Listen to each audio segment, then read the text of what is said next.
Grand Cathay. They've got a roster, and we're going to look at it, at least some of it. CA have sent me this footage of close-ups of some of the units with the stats, so let's go through and see what we got. First up, Jade Warriors. Stats-wise, they're kind of on par with something like Empire Swordsmen, except they have a fair chunk of armor at 80, so they should be a little bit better at surviving. They also have a formation attack, as we can see in the abilities. This unit will try to stay in formation when in melee. What this really means, it's hard to say. I guess they'll keep a tighter formation most of the time. Maybe they won't circle around a single entity and they'll kind of stay in their rectangle shape. We'll have to see. But maybe this makes them a bit more survivable, helps them take a bit less damage, which would make sense alongside one of their other abilities, Defensive Stance. At plus 10 and plus 25 depending on how long they've been stood still, which makes them basically heavier and thus harder to move, so if cavalry charges into them, they're not going to all go flying. At least not as much anyway. And it gives them a little armor. Then they have Battle Harmony Yang, which is part of Cathay's battle mechanics. They have Yin and Yang units. Yang units are all the melee units, and Yin units are all the missile or ranged units. And if they're close to each other, as you can see by this ability card, plus 6 leadership and plus 6 melee defense, up to 12 potentially, but only if a Yin unit is nearby. So melee and missile units need to be near each other to make the most of this ability. So that's just part of how their army works and what's going to make them the strongest. Then we have Jade Warrior Halberds, who, as you might have guessed, are pretty much the same deal, but they have a halberd, so they're anti-large and armor piercing, but they don't have a shield, so they're not so well protected. They do have a charge defense versus large, of course. They do have that formation attack still, and that defensive stance, and the Battle Harmony Yang. And they also show us that Charge Reflection is now in Warhammer 3, as it was in 3 Kingdoms. If you don't know what Charge Reflection is, basically when a braced spear unit gets charged by a cavalry, not only will they negate the charge bonus of the cavalry, but they will actually do a big chunk of damage to the cavalry for them charging into their spears as well. So that could be pretty huge, especially as it is apparently going to be on every spear unit in Total War Warhammer. But that is subject to change, so take it with a pinch of salt, but interesting because that could really change how Total War Warhammer plays. Anyway, onto Celestial Dragon Guard. These are basically the same as Jade Warrior Halberds, except just better at the job. Improvements to their stats, and they do have a shield, so they'll be a bit better protected. Still an anti-large armor-piercing halberd unit, though. They have a charge defense against all, so they'll negate all charge bonuses against them. They have all the same stuff, except they don't have the defensive stance, probably because they have the charge defense against all. So just the elite anti-large unit choice for Cathay. And that brings us to some of the ranged units, starting with the cheapest of the bunch, Peasant Archers. Pretty much what you might expect. Terrible in the melee, not great in terms of their missile strength, decent range though, so they'll be a good early game unit for campaign and good if you want to bring numbers of missile units along in multiplayer. They are a Yin unit, so they could team up with those Yang units to make them stronger and not too much cost because they are going to be quite cheap as peasants. They should still be fairly useful though, as they have that decent range, so not too shabby. It's likely though that you'll want to upgrade to the next best in line, which is probably Jade Warrior Crossbowman. This is the shielded version, but there is an unshielded version as well. But they have greater range at 160 as opposed to the 140 of the peasants, and more missile strength as well, albeit not armor piercing. And while they're not terrible in melee, they're not great either. They don't seem to have enough melee defense. Usually when a unit has a shield, they have pretty good melee defense as well, but obviously this is pre-release stuff, so stats and stuff are likely to change before final release. They do have that defensive stance trait as well.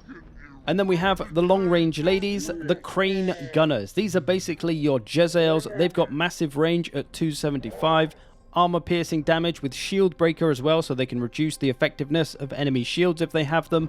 And they have a silver shield themselves, meaning they're going to trade pretty well with other missiles, although they are going to get messed up if anything comes to grab them in melee, but they're pretty much Jezzails to be honest, so we can expect a similar kind of performance. So some good missile options to choose from here. This isn't all of them as well. There's a couple we haven't seen. They were in the roster blog, so we know they exist, but we just haven't got them in this video. Should be a nice variety of missiles, though, for Cathay. As well as artillery that they have as well. The Fire Rain Rocket. This is the Hellstorm rocket battery, essentially, for Cathay. It's not quite as long in the range at 360, but it does do a nice bit of damage at 622. So for the most part, I think if you've used a Hellstorm rocket battery before, you know what to expect here. It's a big, wide-spreading, explosive artillery that's going to be good against bunched up infantry or just infantry in general. It's also fast enough to keep up with the main army at 30 speed. That's pretty much as fast as the infantry, so it won't be lagging behind like most artillery does for Warhammer 2 factions. Then we have the Grand Cannon, which is a cannon, has big range, 450 armor piercing, 222 damage. Nice. Not very good in melee, but again, is quite fast being pulled by those Ox, so it can keep up with the rest of the army. So it has all it needs in terms of artillery. It's got a cannon for taking down the large stuff, and the rain rocket for taking out infantry. On to a bigger boy in the Terracotta Sentinel, though, somewhere. Where is he? There he is. We lost him somehow. We're looking at his shoes. Can we go up? There we go. Slowly but surely. We made it. There we go.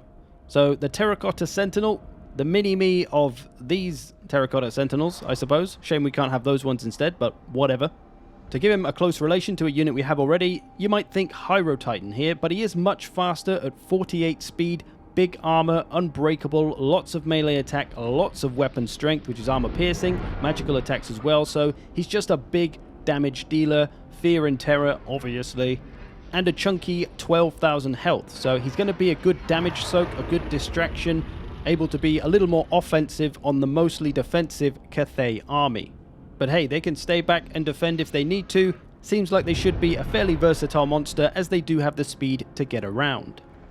And on to a couple of our flyers, Skyjunk, which seems like a bit of a weird name if we're being honest, but it's a flying unit. It has the trait always flying as well, so it cannot go into melee in any way, shape or form. Even if it did, it only has 10 melee attack and melee defense anyway, so you probably wouldn't want to. They've got 360 range, so nice long range on that, strong missile strength, an ability here, bombardment, so they can drop bombs, as one might expect, much like gyrocopters can, or pterodons perhaps. And they have a trait called Eye of the Dragon, which means they can see hidden units in forests, and give some leadership to nearby allies. So that's a nice ability, helps keep an eye out for things. The biggest downside of these, though, is that they are quite slow at only 30 speed, so if something like a dragon comes along and tries to take it on in melee, it's probably not going to do very well or last very long. There's also the Sky Lantern, which seems like a bit of a budget version, but also kind of not. It has less armor and stuff, doesn't have as much range, but does have armor-piercing damage and shield breaker, and I think it fires 360, whereas the other one maybe only fires straight in front of it. So not really a budget version necessarily, it just functions a little bit differently, as it does have the ability to skirmish because it can fire 360. Still isn't very fast though, so if any air units do come after it, it might be in trouble. On to one of the heroes, the Alchemist, who is one of our casters for Grand Cathay.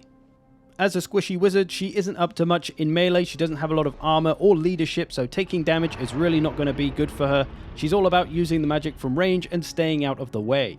For abilities, she's got Alchemist's Elixir of Iron Skin. That's a one-time use but gives plus 90 armor. She also has the Alchemist Elixir of Puissance, which gives plus 40 melee attack, again one-time use. And Enchanted Metallurgy, which increases damage output and imbues magic to whoever she casts it on. So all three of those abilities can be used on herself or on an ally unit. And for her magic, she has the Law of Metal, which we all know and hopefully love. She also has Harmony Amplifier plus 25, you can see on the top of the unit card. I guess that means the buffs that come from yin and yang units being near each other will be amplified by 25%. So that should be nice to keep her near the front line or wherever. She can boost up the performance of the units. She also has Mastery of Elemental Winds, which it says when there's another person with Mastery of the Elemental Winds, the two of them together will actually buff up the power of magic in general, so just more magic power coming from that. Also has Metal Shifting, which triggers when casting, so pretty much just a metal wizard, but she does have some nice passives and those abilities to use as well, so she can really protect and help out specific units in the army when they need it. So a really nice support hero with the metal lawbook. And then we have the big lady herself, Miao Ying. Somewhere. There she is. So melee stats wise, she's pretty good. She's got a lot of melee attack. She's got good weapon strength, lots of leadership, decent armor, magical attacks as well. So she'll be a decent crowd fighter. For her abilities, Wrath of the Storm, that's an area melee attack buff and immunity to psychology. Dragon one we'll look at in a sec. For her magic, she's got Earthblood, so a nice heal. Storm of Shadows, that's a speed reduction for the enemy, a hex. And then Flesh to Stone, another Law of Life spell there, physical resistance buff.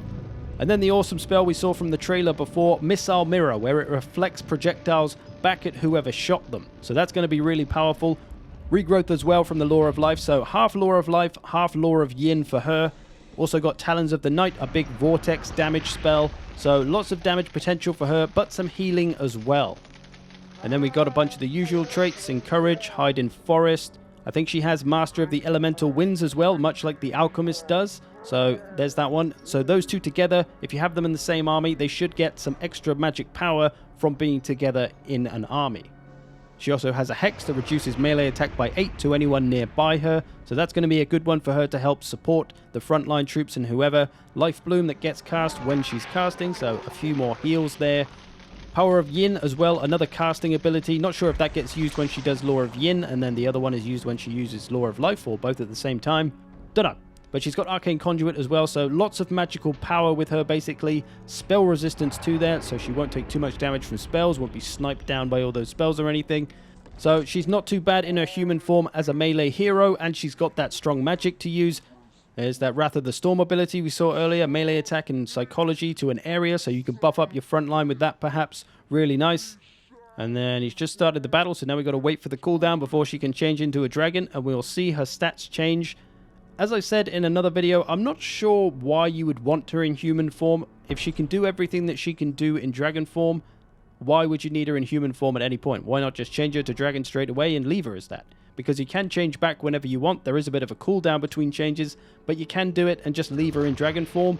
Maybe change her back if there's a lot of missiles shooting at her. Maybe that could help save her. That might be a use, but otherwise, you probably want to stay in dragon form most of the time. Here it comes, dragony time.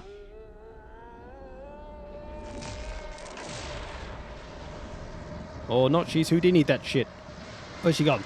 There she is, hiding in the sky. So you can see her stats have changed. She's got more armor now, less melee attack, and less melee defense. So she's maybe a little bit more vulnerable in dragon form in terms of that. But she's still got 52 melee defense, so that's a hell of a lot. She should be just fine. So Miao Ying, pretty versatile. She can be a human form crowd fighter. She can change into a large mobile dragon. She's probably got... Actually, she doesn't have breath attacks. That's kind of weird.